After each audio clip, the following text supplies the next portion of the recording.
लेकिन खुद गांधी जी ने बुलावा क्यों भेजा? जाहिर है भेड़ों जैसे हमारे झुंड को अपने साथ शामिल करना होगा। उनके असर से बचे रहना। वो भगवान नहीं है। हम अपनी बात पर कायम रहेंगे।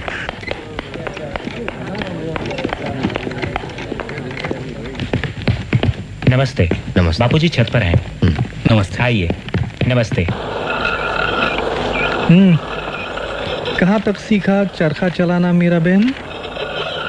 मैं कोशिश कर रही हूँ बापू। गुड। तुम बिल्कुल सही काट रही हो। ध्यान दोगी, लगन के साथ करोगी तो एक दिन तुम निपुण हो जाओगी। बिल्कुल सही। Good good, that is right. Bapuji, doctor Ambedkar आ गया जी। हाँ हाँ हाँ, डॉक्टर अंबेडकर, आप मुझसे मिलना चाहते थे? गांधी जी, आपने ही मुझे चिट्ठी भेजकर बुलाया था। हाँ हाँ हाँ, याद आया। पता चला है कि आपको शिकायत है मुझसे और कांग्रेस से।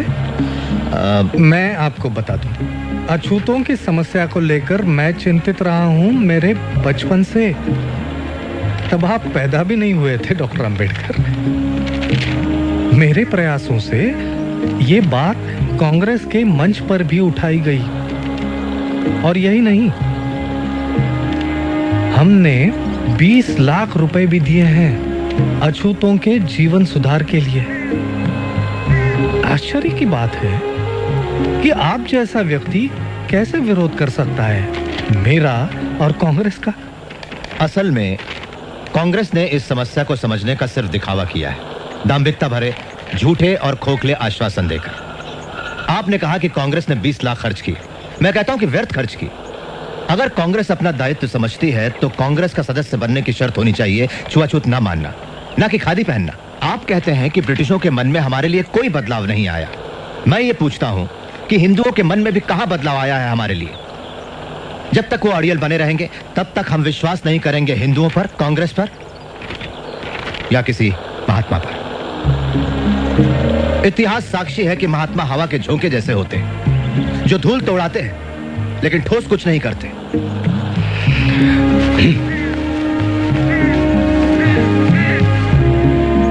गांधी जी, मेरी कोई मातृभूमि नहीं, लेकिन ये सारा देश आपकी मातृभूमि है डॉक्टर अंबेडकर।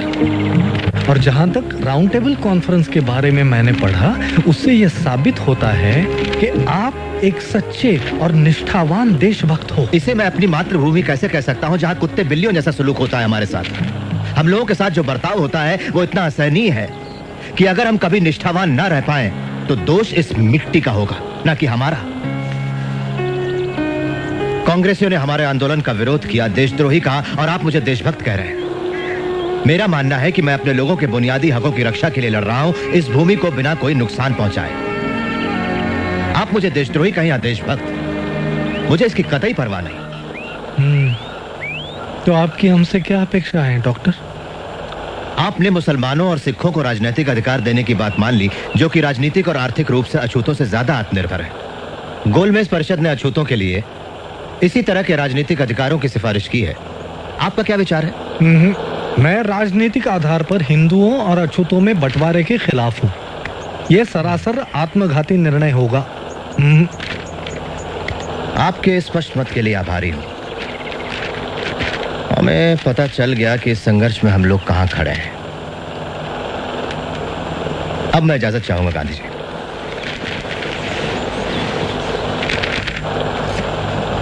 इतना असंयम?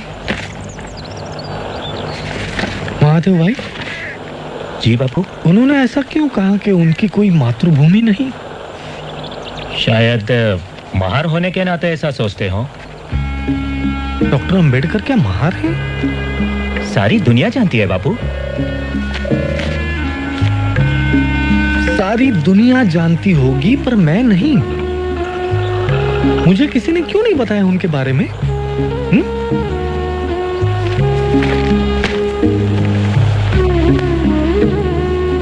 मुझे लगा वे तो पुरोगामी ब्राह्मण हैं, पूना के। मिस्टर गांधी आज गोलमेज परिषद में हिस्सा लेने के लिए लंदन रवाना हो गए। उन्होंने पत्रकारों से कहा कि इस परिषद के सदस्य ब्रिटिश सरकार के चुने हुए हैं, न कि हिंदुस्तानी जनता के। मिस्टर गांधी के प्रतिनिधि बनने से हमारे दावे में कोई खास फर्क नहीं पड़ता। हमारी पहली जरूरत है पिछड़ी जातियों को राजनीतिक सत्ता से लैस करना, वही एक रास्ता है। लेकिन डॉक्टर अंबेडकर, आपको नहीं लगता कि शिक्षा से दलितों की स्थिति में सुधार होगा? लगता है अब गांधी जी से मिलकर आए। हम लोगों में से सबसे ज्यादा शिक्षित मैं हूँ, फिर भी समाज मेरे साथ अछूतों जैसा ही बर्ताव करता। आप क्या मांगे रखने वाले हैं? हम स्पष्ट विभाजन चाहते हैं हमारे और सवर्णों के बीच। आप ये सब कैसे करना चाहेंगे? हिंदुस्तान के भावी संविधान में पिछड़ी जातियों को ऐसा मूल अधिकार दिया जाए जिसके तहत छुआछूत कानूनन जुर्म हो और दोषी सजा का हकदार हो। लेकिन डॉक्टर अंबेडकर, मिस्टर गांधी ने कहा है कि स्वतंत्र निर्वाचन क्षेत्रों का परिणाम गंभीर होगा और जो अछूत है वो फिर भी अछूत ही रह जाएंगे। उन्हें कहने दीजिए। आप 2000 साल से बह रही धारा को रोककर उसे विरुद्ध दिशा में नहीं बहा सकते। दमन करने वाले कभी मसीहा नहीं बन सकते। हम राजनीतिक सत्ता चाहते हैं, न कि सिर्फ खूबसूरत शब्द, अच्छे इरादे या दान। एक और सवाल doctor Ambedkar please. Mister chairman, मैं जानता हूं प्रतिनिधियों के दिमाग में क्या है। अल्पसंख्यक वर्गों के उचित प्रतिनिधित्व का प्रश्न। हम राजी हैं मुसलमानों और सिखों को विशेष स्थान देकर समझौता करने के लिए, अर्थात इसके कुछ ठोस ऐतिहासिक कारण भी हैं। लेकिन जहां तक अछूतों का सवाल है, मैं और कांग्रेस दोनों विरुद्ध हैं उन्हें खास प्रतिनिधित्व देने के मामले में। अछूत हिंदू धर्म का ही एक हिस्सा है और उन्हें इससे अलग नहीं किया जा सकता। धन्यवाद। हमारे खिलाफ लड़ाई का बिल्कुल बच गया। भीम, क्या हुआ? उन्होंने अल्पसंख्यक कमेटी को स्थगित कर दिया है। मैंने सुना है कि वो मुसलमानों के साथ एक सौदा करने वाले हैं। सौदा किस तरह का? कांग्रेस मुसलमानों की 14 मांगे मान लेगी अगर मुसलमान हमारा विरोध करें तो।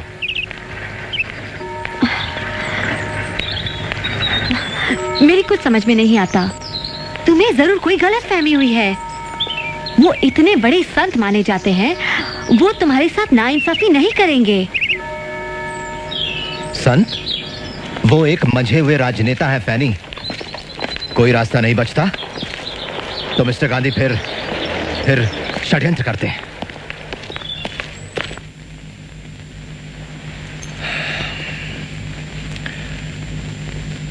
मिस्टर प्राइम मिनिस्टर और साथियों,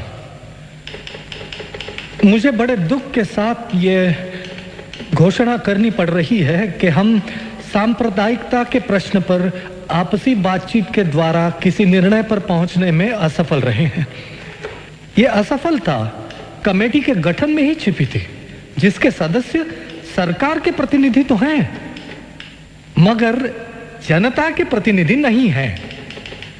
जहां तक कांग्रेस का सवाल है, वो सारे हिंदुस्तान का प्रतिनिधित्व करती है, जिसमें अछूत भी शामिल है।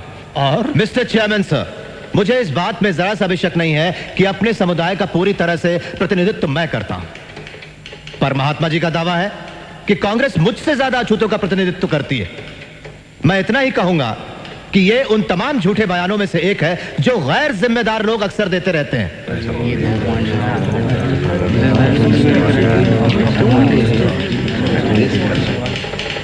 ऐसे टेलीग्राम पिछड़ी जातियों के लोग मेरे पास देश के कोने कोने से भेज रहे हैं। उनका कांग्रेस के आंदोलन पर बिल्कुल भरोसा नहीं है और वे कांग्रेस कार्यकर्ताओं के काम के तरीके का विरोध करते हैं। मैं एक और बात बताना चाहता हूं मिस्टर प्राइम मिनिस्टर, कि अछूत वर्ग हिंदुस्तान में सत्ता परिवर्तन के लिए शोर नहीं मचा रहा है, लेकिन अगर यह हस्तांतरण होता है तो सत्ता सिर्फ कुछ लोगों के हाथों में, विशिष्ट वर्गों में या किसी खास दल के कब्जे में नहीं होनी चाहिए। उस सत्ता में सारे समुदायों की सही साझेदारी होनी चाहिए।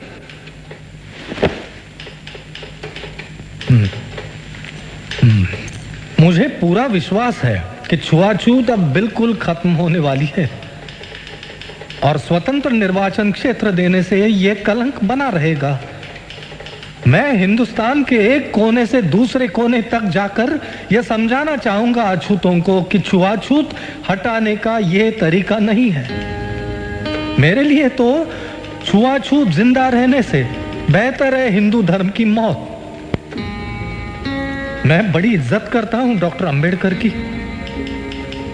पर ऐसा लगता है कि जिस भयानक अन्याय की चक्की में वे पिस चुके हैं और संभवतः जिन कटु अनुभवों से वे गुजरे हैं, उनके कारण वे गुमराह हो गए हैं। डॉक्टर अंबेडकर का यह दावा कि वे समस्त अछूतों की वकालत करते हैं बिल्कुल उचित नहीं है। मैं ये विनयता से कहता हूं कि मैं प्रतिनिधित्व करता हूं हिंदुस्तान के समस्त अछूतों का। अछूतों के राजनीतिक अधिकारों की जो लोग बातें करते हैं, अपने हिंदुस्तान को कतई नहीं जानते। प्राणों की बाजी लगाकर इस तरह के राजनीतिक बंटवारे का मैं विरोध करूंगा।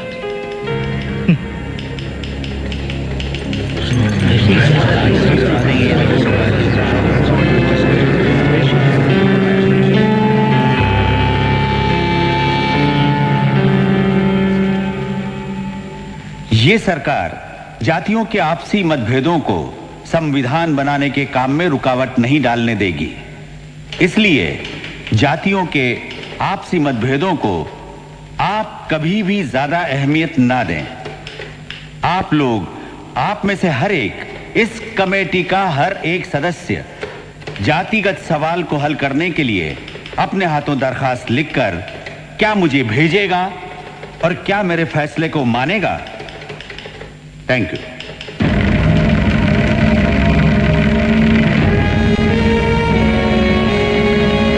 ब्रिटेन के पंत प्रधान मिस्टर मैकडोनाल्ड ने पिछड़ी जातियों को स्वतंत्र निर्वाचन क्षेत्र देने की घोषणा की है। यरोडा जेल में महात्मा गांधी ने कहा कि हिंदुओं का बंटवारा करने वाले इस निर्णय का वे तीव्र विरोध करेंगे।